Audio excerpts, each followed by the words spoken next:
The air in the third-floor flat overlooking Dzerzhinsky Square was thick with the scent of cheap tobacco and boiled cabbage. It was the smell of patience. For Captain Dmitry Volkov of the KGB's 7th Directorate, patience was both a tool and a weapon. From his perch in this drab state-owned apartment, he and his team monitored a section of Moscow that was, by official decree, the most secure and impenetrable urban environment on planet Earth. The date was June 12, 1974. Below him, the stone facade of the Lubyanka building, headquarters of the Committee for State Security, stared back, a silent testament to the order and absolute control his service represented. Volkov's world was a fortress.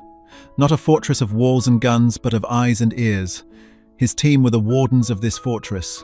On the streets below, the filer's plainclothes surveillance agents moved in practiced, interlocking patterns, their gazes sweeping over every face, noting every interaction near the targeted foreign embassy a few blocks away. In the basement of a nearby building, another team monitored the city's telephone lines, their magnetic tape recorders spinning slowly, capturing the whispers of diplomats and suspected dissidents alike. Every window was a potential observation post. Every babushka selling sunflower seeds on the corner was a potential informant. This was the doctrine of total control. Nothing moved in their sector that they did not see. Nothing was said that they did not hear. The Americans, with their clumsy, overt methods and their arrogant belief in technology, were predictable. They sent men in suits, men who could be followed, photographed, and, if necessary, compromised or expelled. They sent signals from the sky, signals that could be jammed. After the humiliation of the U-2 spy plane, shot down and its pilot captured over a decade prior, the Americans had learned their lesson, or so it was believed. The skies were sovereign, and the streets belonged to the KGB. The inciting incident, when it came, did not arrive with the scream of a jet engine or the crackle of a jammed radio. It arrived in a single-page field report, delivered by a bored-looking courier and dropped onto Volkov's cluttered desk. He almost dismissed it. The report was from a filer's team, designated Troika 7, observing the upper-floor windows of a building of interest. The agent, a seasoned watcher named Pavel, had noted an anomaly. At 14:30 hours, a Dragonfly had landed on the exterior window ledge of the cultural attaché's private office. It had remained there, motionless, for 11 minutes before flying away. That was all. Volkov read it once, then twice. He felt a prickle of irritation. A dragonfly? Was the 7th Directorate now in the business of cataloguing insects? He imagined the paperwork, observed, 1 Odonata, species unknown, action none. He was about to toss the report into the burn bag when a single detail, a handwritten addendum from the team leader, caught his eye. Pavel insists the insect's flight was unnatural. Hovered, moved sideways, not like a normal insect, unnatural. It was a flimsy, subjective word. It was the kind of observation a man makes when he has been staring at a brick wall for 8 hours straight. And yet, Pavel was a 20-year veteran. He didn't file frivolous reports. Volkov looked out his own window, at the grey, predictable cityscape. The confidence he had felt only moments before was now unsettled by a question that was as absurd as it was unnerving. What if the insect wasn't an insect at all? The thought was ridiculous, a fantasy, but in the silent, paranoid calculus of the Cold War, the most ridiculous possibilities had to be entertained, because the enemy was not only powerful, but imaginative. The Dragonfly was a detail so small, so fundamentally bizarre, it defied every protocol he had ever learned. It was a phantom that did not appear on a radar screen, but on a window ledge, and it was the first crack in the KGB's impenetrable fortress. If you want to understand the hidden technological battles that defined the Cold War, subscribe to Cold War Impact for more stories like this one. The absolute confidence of men like Captain Volkov was not arrogance, it was earned. The Soviet state security apparatus had been forged in revolution and tempered in the crucible of the Second World War.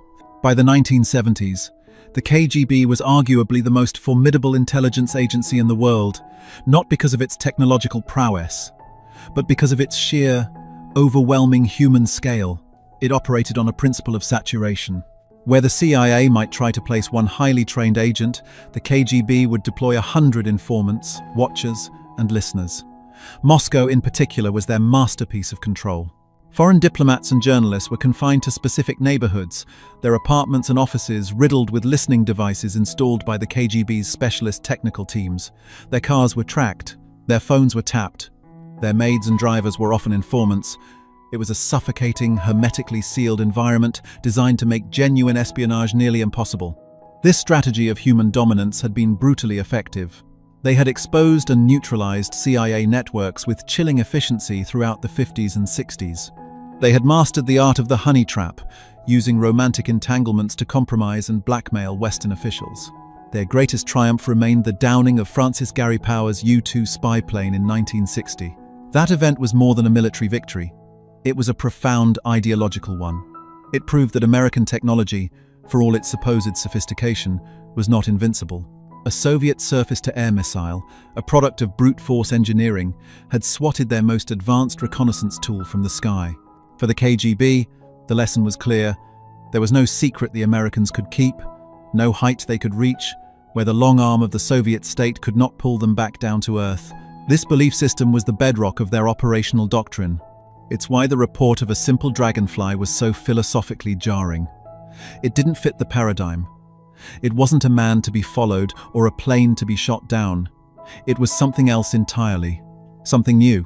Across the ocean, in the quiet, wooded campus of the Central Intelligence Agency headquarters in Langley, Virginia, the problem was being looked at from the opposite direction. The loss of the U-2 had been a catastrophic blow. President Eisenhower had been caught lying to the world, and America's most effective tool for peering behind the Iron Curtain had been rendered obsolete over key Soviet territories. The new Corona satellites could photograph missile silos from space, but they couldn't tell you what was being said inside the Kremlin. They couldn't listen to a conversation happening in a park or in a third-floor office. For that, you needed to get close. You needed to breach the fortress. But how? Sending agents into the KGB's meticulously controlled Moscow environment was a high-risk gamble. Any new technical device they planted in an embassy was inevitably found by the KGB's sweepers. They needed a delivery system for their sensors, something that could penetrate the last few hundred feet to a target, a space the KGB considered its exclusive property. The challenge fell to the CIA's Office of Research and Development. In their labs, far from the front lines of the Cold War, engineers and scientists were encouraged to think the unthinkable. And one of the ideas that emerged was as radical as it was brilliant. The KGB had built a fortress of human observation. They were experts at spotting people and machines. But what did people, even highly trained KGB agents, instinctively ignore? Nature. A bird on a wire, a cat in an alleyway, an insect on a window. It was from this simple premise that the Insectothopter was born. It was a project of breathtaking ambition and microscopic engineering.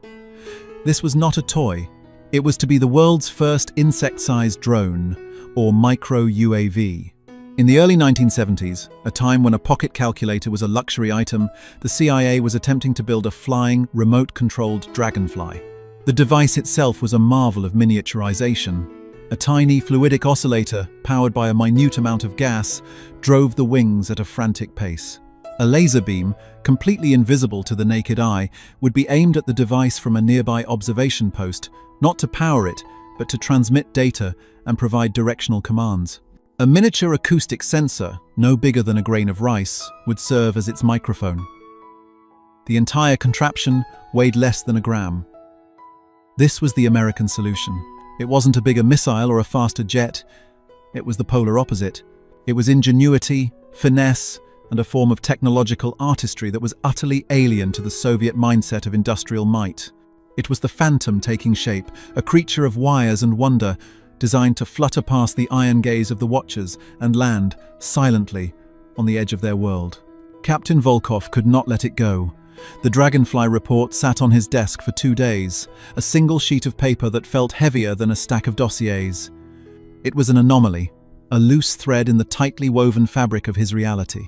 His colleagues in the 7th Directorate, men who spent their lives mapping the patterns of human behavior, dismissed it.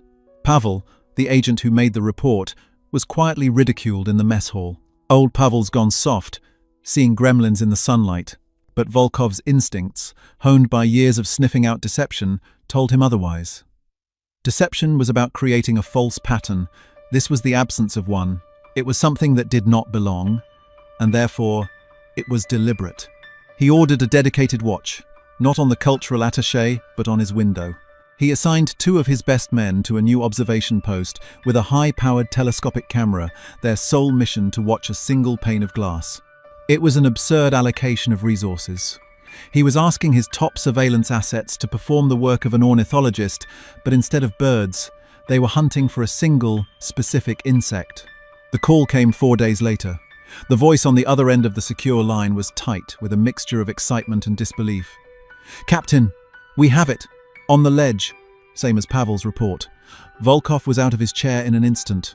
He raced to the new observation post, a cramped attic space smelling of dust and old wood. He squinted through the eyepiece of the massive camera. There it was, bathed in the pale afternoon light. A dragonfly sat motionless on the stone windowsill across the square. It was perfect. The iridescent sheen on its wings, the delicate segmentation of its body. It was utterly, convincingly real. Volkov watched, his breath held. For 3 minutes, it was a statue. Then, it moved. Not with the sudden, twitching motion of an insect, but with a smooth, deliberate slide. It shifted its position a few centimeters to the left, a movement of impossible precision. Then it lifted off the ledge, not by fluttering, but by rising vertically, as if hoisted by an invisible thread. It hovered for a second, then darted away, its flight path a straight, unwavering line until it disappeared over the rooftops. Volkov pulled back from the eyepiece, his heart pounding. The flight was not unnatural. It was mechanical. The chase began. It was not a chase of interceptor jets or screeching tires, but a silent, desperate scramble of intelligence assets. Volkov mobilized a technical team from the 12th Directorate, the specialists in bug sweeping and electronic surveillance. They descended on the target building under the guise of a municipal inspection team, their bulky electronic scanners searching for stray radio frequencies. They found nothing. The Dragonfly was silent. It broadcast no signal they could detect. He ordered filers to canvass the rooftops of every building with a line of sight to the target window, looking for, what? An operator with an antenna? A man with a strange control box? They found nothing but pigeons and laundry lines. The Dragonfly had appeared and vanished, leaving behind only a deepening sense of paranoia. It was a ghost that could land on any window in Moscow, listen, and leave without a trace. The fortress had been breached, not by a battering ram, but by a key so small and strange they hadn't even known the lock existed. Meanwhile, in a darkened room in a safe house several blocks away, the American perspective was one of serene focus. 2 CIA technical officers, who looked more like university professors than spies, sat before a console. One operated the guidance system, his hand steady on a joystick. The other monitored the audio feed, his brow furrowed in concentration. On a small screen, they saw a grainy, magnified view from their own observation post, the Dragonfly resting on the ledge. The laser emitter, the heart of the control system, was invisible. It sent pulsed, coded beams of infrared light that struck a tiny sensor on the drone's body, providing both power for its internal mechanisms and minute course corrections. The pilot wasn't flying the Dragonfly, he was simply telling it where to go, and the laser kept it stable. The audio it was collecting was transmitted back along this same beam of light, a whisper of intelligence carried on a photon stream. Through his headphones, the audio officer could hear the faint murmur of conversation from within the attaché's office. He was listening to a discussion about trade policy, mundane but potentially valuable. To the operators, this was simply Mission 74 Delta. The device was temperamental, its flight time limited to mere minutes, but it was a spectacular success. They were inside. They were listening, and as they watched the feed, they saw the tiny Dragonfly complete its mission and lift off, calmly flying back towards their position for retrieval. They were completely unaware of the quiet chaos they were causing in the mind of one KGB captain across the square. The collision, the moment the 2 worlds met, was an accident. During a subsequent mission 2 weeks later, a sudden gust of wind, a micro-turbulence bouncing off the stone buildings, sent the Insectothopter into a tailspin. The operator fought for control, but the delicate wings, designed for precision, not stability, failed. The tiny drone spiraled downwards, crashing not on the street, but into a window box filled with geraniums on a lower floor. The CIA team could only watch on their monitor as their multi-million-dollar Phantom disappeared into a patch of red flowers. The mission was a failure. The asset was lost. But for the KGB, it was the breakthrough they were hunting for. An elderly woman, a trusted informant who reported on the comings and goings in her apartment block, noticed the strange, broken insect while watering her plants. Believing it to be some sort of children's toy, she picked it up and called her handler. Within the hour, the broken dragonfly was resting on a black velvet cloth in a sterile laboratory deep within the Lubyanka. Captain Volkov stood over it with two of the KGB's top technical engineers. The initial shock was absolute silence. One of the engineers, a man named Boris, gently prodded a wing with a pair of tweezers. It was made of a thin metallic film. He examined the body under a magnifying glass. He saw not chitin and sinew, but micro-wiring, actuators, and a power source so small it was barely visible. "This is not possible," Boris whispered, his voice filled with a reverence that bordered on fear. They spent the next 24 hours dissecting it, piece by microscopic piece. They discovered the fluidic oscillator, a technology they had only theorized about. They found the remains of the laser sensor. They found the acoustic microphone, a marvel of miniaturization that surpassed anything their own labs could produce. The final report that Volkov placed on his director's desk was terrifying in its implications. The Americans had not just built a listening device, they had created artificial life. They had weaponized the insignificant. The psychological impact on the directorate was profound. It was a humiliation that cut deeper than the U-2 incident. The U-2 was a machine they understood a plane. They could build planes, and they could shoot them down. This was different. This was alien. It was a gesture of supreme technological contempt. It was as if the Americans were mocking the very foundation of their surveillance state, laughing at their army of watchers, their network of informants, their entire philosophy of control. They had surrounded Moscow with a ring of steel and a web of eyes, only to be infiltrated by a dragonfly. The fortress had not just been breached, it had been made irrelevant. The discovery of the insectothopter was not an end but a beginning. For the KGB, it was the beginning of a new and deeply unsettling chapter in the Cold War. The broken dragonfly in their laboratory was proof of a concept so alien that it forced a complete re-evaluation of the enemy's capabilities and, more importantly, their philosophy. General Yuri Andropov, the formidable head of the KGB, was said to have stared at the magnified photographs of the device's internal mechanics for a full hour without speaking. The message was clear. This was not a desperate, one-time gimmick. It was a sign of a systematic and well-funded American program to master a new kind of warfare, a warfare of the microscopic. The Dragonfly wasn't an isolated phantom, it was the scout for an entire army of them. The response from the KGB was predictably massive and brutally direct. The 12th Directorate was given a virtually unlimited budget to develop new detection methods.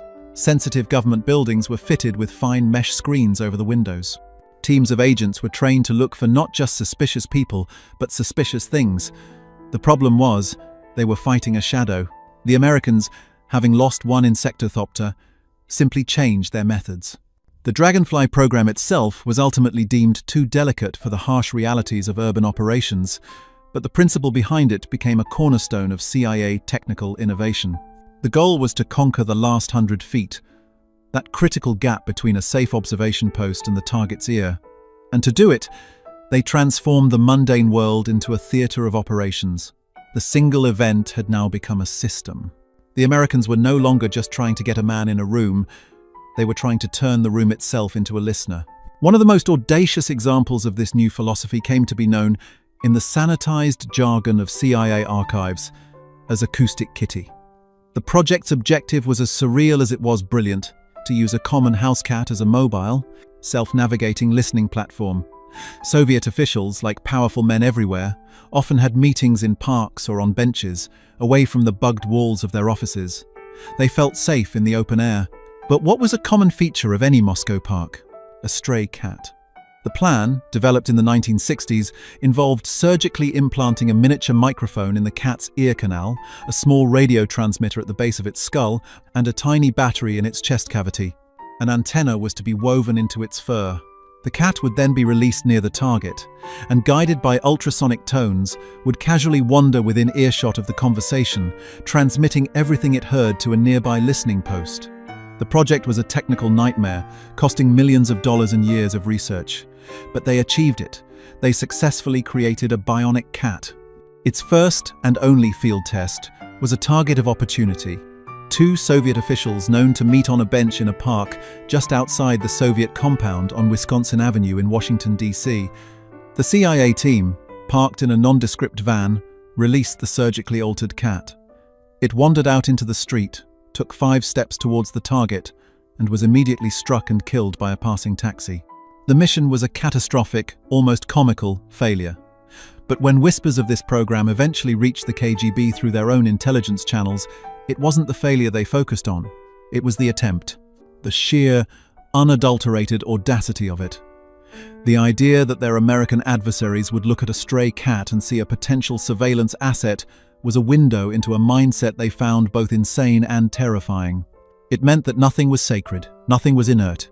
Anything, no matter how humble or alive, could be hollowed out and turned into a weapon against them. This wasn't an isolated case. Other, more successful devices followed the same principle. The CIA developed a listening device disguised as a piece of dried mud that could be dropped from a car, adhering to the side of a target vehicle. They created fake tree stumps, packed with cameras and communications gear, and planted them in forests near Soviet military installations. They designed rocks, indistinguishable from the real thing, that could be left near a rendezvous point to record conversations. Each success reinforced the new reality for the KGB. Their environment was no longer neutral. It had been weaponized against them. The ultimate result of this systematic campaign was the creation of a powerful, haunting symbol. It wasn't a tangible object, like a jet plane, or a physical presence like a spy. The symbol was a feeling, a deep, corrosive paranoia. For a KGB officer like Dmitry Volkov, his world, once a place of absolute order and control, was now filled with 1,000,000 points of potential threat.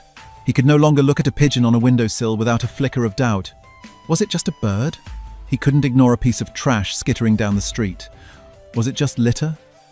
The entire Soviet security apparatus was built on the premise of observing the observable. Men, cars, buildings, signals, but the Americans had made the unobservable a threat. They had created an invisible invasion, carried out not by soldiers, but by things you were trained your entire life to ignore. This became the true psychological weapon. It forced the KGB to expend enormous resources chasing ghosts. They had to develop protocols for inspecting animals, for analyzing foliage, for X-raying the decorative rocks in official courtyards. It was an asymmetric war of the mind. The Americans didn't need to have a dragonfly on every window in Moscow. They only needed the KGB to believe there could be one. That single, terrifying possibility was enough to undermine the foundation of their confidence. The haunting element wasn't a sound or an image. It was a question that lodged itself in the brain of every security officer in the Soviet Union. What are we missing? What harmless thing is watching me right now? The greatest symbol of American technological dominance wasn't a machine that screamed across the sky. It was the silent, unnerving possibility hidden in the corner of your eye. The Politburo meeting was convened in an atmosphere of cold fury. The evidence lay on the polished mahogany table, not as a broken piece of machinery, but as a series of stark, black and white photographs. Magnified images of the Insectothopter's components. Intelligence summaries hinting at even more bizarre American projects. General Andropov, his face a mask of granite, presented the findings not as an intelligence failure, but as an act of profound ideological aggression. He argued that the Americans were now exporting their decadent, Hollywood-fueled fantasies into the realm of espionage. They were fighting not with the honorable tools of statecraft and human intelligence, but with toys, with tricks, with a kind of technological sorcery that was an insult to the seriousness of the global struggle. The message was clear. This was not merely a threat to security, but a threat to dignity. The Soviet Union was being mocked. The KGB, the shield and sword of the party, had been made to look like fools, chasing insects and phantom cats. The realization settled upon the aging men of the Soviet High Command. Their doctrine of total human surveillance, the very system that had guaranteed their power for 50 years, had a fatal flaw. It was analog. It relied on eyes and ears and the slow, methodical process of human observation. The Americans, however, were thinking digitally. They were weaponizing the invisible, operating in a dimension their watchers couldn't perceive. A response was demanded. Not just a new technique, but a grand, sweeping statement of technological resolve. a countermeasure that would re-establish the sanctity of Soviet airspace and the inviolability of their secrets. They needed to stop hunting the individual devices and start controlling the very environment in which they operated. Their big bet, their grand solution, was a project of immense scale and ambition codenamed Setka, the Russian word for net. The concept was brutally simple. If the enemy was whispering in the electromagnetic spectrum, they would build a net to catch those whispers. Setka was envisioned as a vast, city-wide electronic dragnet, a permanent, overlapping system of sensors designed to listen to the entire radio frequency spectrum in real time. It would be the most sophisticated signals intelligence shield ever constructed. The project was given near-limitless priority. Huge, ugly antenna arrays sprouted from the rooftops of government buildings, disguised as broadcast equipment. Fleets of drab utility vans, their interiors packed with sensitive receivers and direction-finding computers, were assigned to patrol the diplomatic quarters day and night. The 12th Directorate was expanded into a massive new bureaucracy whose sole purpose was to monitor the electronic pulse of Moscow, hunting for any transmission, no matter how faint or fleeting, that did not belong. Setka was the ultimate expression of the Soviet mindset, a problem of subtlety to be solved with overwhelming, brute force industrial might. They would build an electronic fortress around the city, a digital wall to complement the ideological one. But the system was doomed before the first vacuum tube in its amplifiers had even warmed up. It failed because it was designed to fight the last war, to detect the kinds of bugs the Americans were no longer using. The CIA's Office of Research and Development operated on a simple, forward-thinking principle. For every measure, there is an effective countermeasure. They had anticipated a Soviet response like Setka and had already engineered their next generation of devices to be immune to it. They understood a fundamental truth of physics that the brute force approach missed. It is far easier to hide a signal than it is to find one in a noisy environment. Their primary method was a technique that rendered the Setka system almost useless, the passive resonant cavity microphone. The most legendary example of this was a device that came to be known simply as the Thing. In 1945, a delegation of Soviet schoolchildren presented a gift to the American ambassador, Averell Harriman, a large, hand-carved wooden replica of the Great Seal of the United States. It was a gesture of friendship. Harriman proudly hung it on the wall of his residential study at Spaso House, the ambassador's residence in Moscow. For 7 years, that seal hung on the wall, witness to countless secret conversations about everything from the Korean War to nuclear strategy. What no one knew was that embedded deep inside the wood was a tiny, ingenious listening device. It had no batteries, no wires, no power source of its own. It was a brilliant piece of engineering, a small chamber, or cavity, with a flexible metallic diaphragm acting as one of its walls. Sound waves from conversations in the room caused the diaphragm to vibrate, slightly changing the dimensions of the cavity. From an observation post in a building across the street, a team of Soviet technicians would aim a high-frequency microwave beam at the ambassador's study. When this beam hit the device, the resonating cavity would reflect the signal back, but the vibrations of the diaphragm would subtly modulate the reflected wave. The team would then decode this modulated reflection, turning it back into crystal-clear audio. The device was completely passive. It only became active when it was being deliberately illuminated by their own invisible beam. The Americans, who swept the embassy for bugs constantly, never found it. Their equipment was looking for active transmissions, for the hum of an electronic circuit. The Thing was silent. It was a clever electronic mirror, not a radio station. It was only discovered by accident in 1952 by a British radio operator who happened to be monitoring Soviet Air Force transmissions and overheard American voices on the channel. It took months of counterintelligence work to finally isolate the source. When they dissected the Great Seal, the discovery sent a shockwave through the Western intelligence community, but it also provided them with a blueprint for a whole new class of espionage tools. By the time the Soviets were building their Setka net in the 1970s, the CIA had perfected these passive techniques. They were fighting ghosts. The Setka system, for all its power and expense, was like a network of giant telescopes trying to find a black cat in a coal cellar at midnight. The failure of the system can be distilled into a single killer statistic, pieced together from declassified reports and intelligence community memoirs. Over its 15 years of peak operation, the Setka network, a project that consumed billions of rubles and the careers of thousands of technicians, is credited with the confirmed discovery of fewer than 5 active CIA listening devices within Moscow. In that same period, US intelligence estimates suggest that more than 100 separate, successful operations utilizing passive or burst transmission devices were conducted right under the nose of the Setka system. The net was a colossal, expensive failure. It caught almost nothing of value. The psychological toll of this failure was immense and far more damaging than the loss of any single secret. The KGB had staked their pride and a significant portion of their budget on a technological solution, and it had been effortlessly bypassed. This created a corrosive, deeply embedded sense of technological inferiority.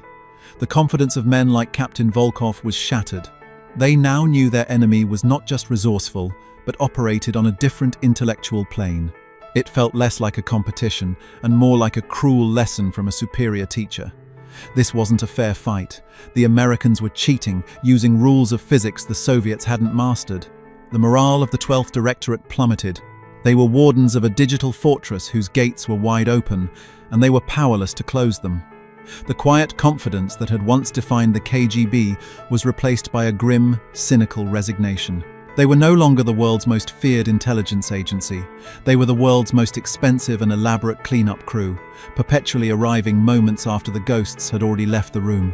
The colossal failure of the Setka network was more than a tactical blunder. It was a symptom of a deep, systemic disease. The rot was not in the wiring of the system, but in the philosophical DNA of the state that built it. The Soviet command economy was a magnificent engine for imitation, but a tragically ineffective incubator for innovation. It could see an American B-29 bomber, capture one, and reverse engineer it into the Tupolev Tu-4. It could learn of the atomic bomb, and through espionage and immense industrial effort, build one of its own. It operated on a paradigm of mass and scale. If the West built a tank, they would build a bigger tank, or 10,000 of them. This was the logic of brute force, a direct descendant of their victory in the Second World War, where they had overwhelmed the sophisticated German war machine with sheer, relentless quantity. But the Insectothopter and the Thing were not tanks. They could not be easily copied because they were not just pieces of hardware, they were crystallized ideas. They sprang from a culture that the Soviet system was designed to crush. A culture of eccentric, bottom-up creativity, of tinkering in a garage, of asking, "What if?" without first seeking permission from a 15-member committee. The CIA's Office of Research and Development and Lockheed's legendary Skunk Works were not just laboratories, they were sanctuaries for brilliant misfits, places where radical ideas were encouraged, failure was accepted as a part of the process, and innovation was the ultimate currency. In the Soviet Union, a designer who proposed a project as outlandish as Acoustic Kitty would likely have been ridiculed, demoted, or worse. An engineer who spent years on a Dragonfly drone that failed on its first mission would be seen as a liability. The system punished risk and rewarded conformity. As a result, they were always one step behind, perpetually building shields to stop swords that had already been discarded in favor of lasers. The failure of Setka was the ultimate verdict on this ideological contest. Brute force could not compete with freedom of thought. They had built the world's most powerful electronic net, while the Americans had simply learned to become ghosts, slipping through the holes they couldn't even see. The ultimate demonstration of this systemic failure did not come in the form of a technical report or a declassified memo. It came on a cold night in November 1989. The symbol was not a micro-drone, but a massive wall of concrete and barbed wire that bisected a city and a continent. The Berlin Wall was the ultimate expression of the Soviet fortress mentality. It was their Setka network made manifest in stone, a crude, brute force solution to a complex human problem. It was built not to keep enemies out, but to keep its own people in, a final public admission that their ideology could not compete in the open marketplace of ideas. For decades it stood, a monument to control, guarded by men with rifles in watchtowers, an impassable barrier. And then it fell. Not to an invading army or a bombing campaign, but to the pressure of 1 million ordinary people armed with hammers, chisels, and an idea whose time had come. The television images that flashed around the world showed a scene of pure, cathartic joy. People weeping as they embraced long-lost relatives. Young men sitting atop the wall, a place that would have earned them a bullet a day before, now hacking away at it with triumphant fury. And in the background of it all were the East German border guards, the Vopos, standing by, their faces a mixture of confusion, fear, and dawning irrelevance. They were the Captain Volkovs of their generation, wardens of a fortress whose gates had been thrown open from the inside. Their guns, their dogs, their watchtowers, the entire apparatus of control was rendered instantly, totally, and irrevocably obsolete. The wall, like the Setka network, had been bypassed. It was a physical structure defeated by an intangible force.